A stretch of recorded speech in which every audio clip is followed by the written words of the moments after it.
Good morning, everybody. It's Michelle.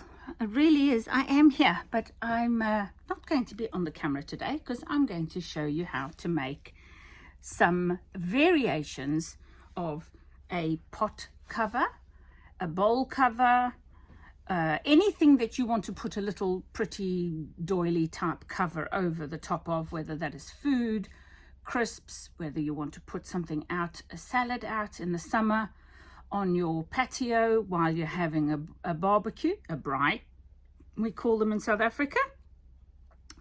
And whatever that is that you want to make, the principles are the same. I'm going to show you a few different methods that you can use to create these little covers. Basically though, you need a circle of some sort, whatever that size is. So I'm going to demonstrate by just making a pretend small circle for this, which would be for a small bowl, a cup, a mug, anything that's just a small diameter, because that way I can demonstrate it a little bit quicker. Then also I'm going to show you how to make it for a pot lid. That goes right over your pot. And if you're Iranian or you're a rice-loving nation that loves to steam their rice, then you'll understand what that is. And my friend Mariam taught me that these are called a damkesh in Farsi, and it's to absorb the moisture out of the rice so the rice gets nice and dry and fluffy. So that is another method you can use. And of course, I also have here, let me just wheel myself backwards a bit.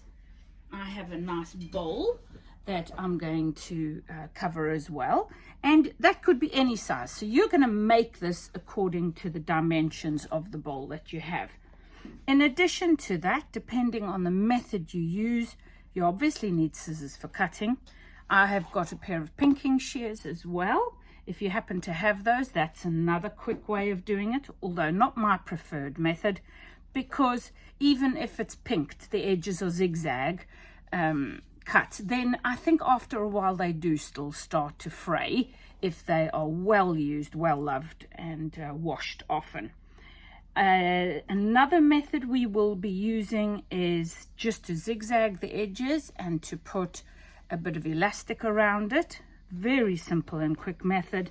And then the method that I like to use as well is to put bias binding channel around your cover so that it's nice and neat as well.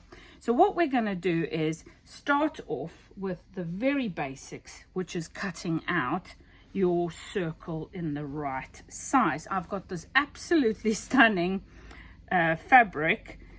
Let's have a see, where is the side, the selvage, so I can tell you where it's from. I can honestly say it's probably been in my stash for a very long time, and you may not be able to get this anymore, but I'll tell you anyway. It's a Susan Wingett, I think is how you say it, and it's a CP42298 called Seed Packs. And I absolutely adore this. It's 100% cotton. Now, talking about fabrics, you could make this in almost any fabric as long as it's washable, and even if it's a stretch fabric or a jersey fabric. The other one that I've got here to demo on is just a piece of this very fine muslin, which could equally be an old net curtain or something along those lines, because these are great for covering up your picnic bowls, your salad bowls, if all you're trying to do is keep insect activity down to a minimum in your salad. So what we're going to do to start off with is lay our fabric down. Doesn't matter which side it is. I'm going to just hope that this is light enough for me to see the pen mark through it.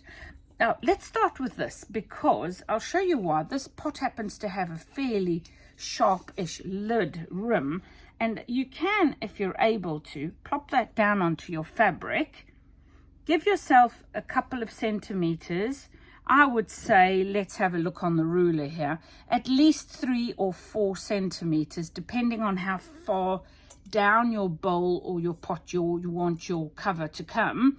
If you want it really long, obviously you need to make it that deep or that much wider all the way around. If it's only for a pot, then I would say 3 or 4 centimeters is going to be more than sufficient for what you need. So just check that you've left yourself enough fabric all the way around to add that seam allowance on after you've placed your bowl. Now, this is a quick method, especially if it's a lighter fabric. You push this down really hard and you give it a bit of a twist. And what you'll find is, because it's on a softish surface, you might not be able to see this, but I can. I now have the perfect shape of the bowl here.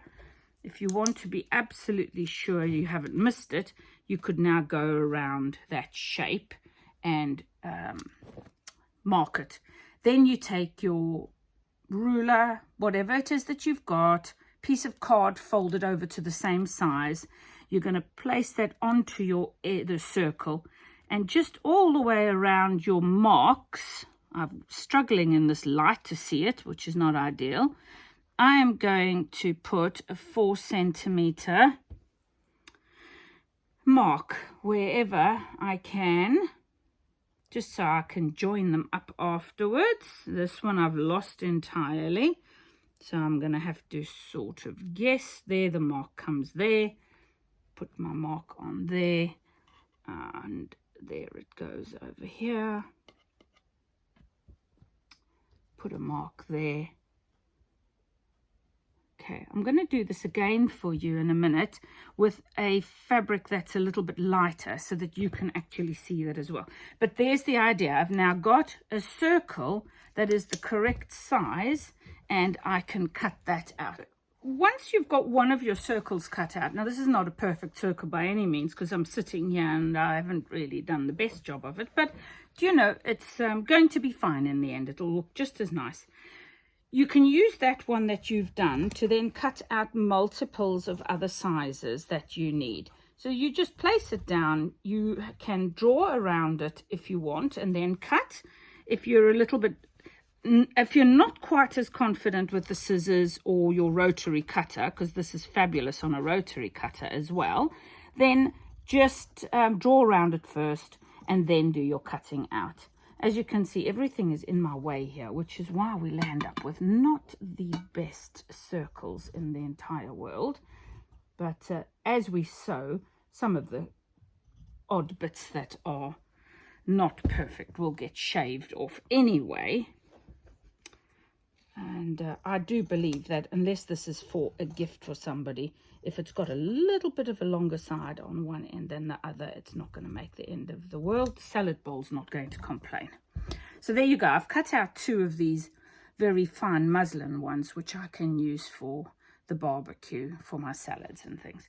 So I've got a couple of those cut out now. And I've also got a cotton one cut out for a bowl. And I also cut out a small extra one as well. So I think I've got enough there to show you the different techniques we're going to use to make up these bowls. So in addition to your scissors, your pinking shears, and your tape, whichever, you can make your own bias tape or your own channel if you want to make it to match your fabric. You can get plenty of tutorials on those online as well. And also, what did I say? Did I say elastic? Yes, and something to mark with. Then we're going to go over to the sewing machine now, and we can start putting these little things together for you in different ways. Be back in a mo.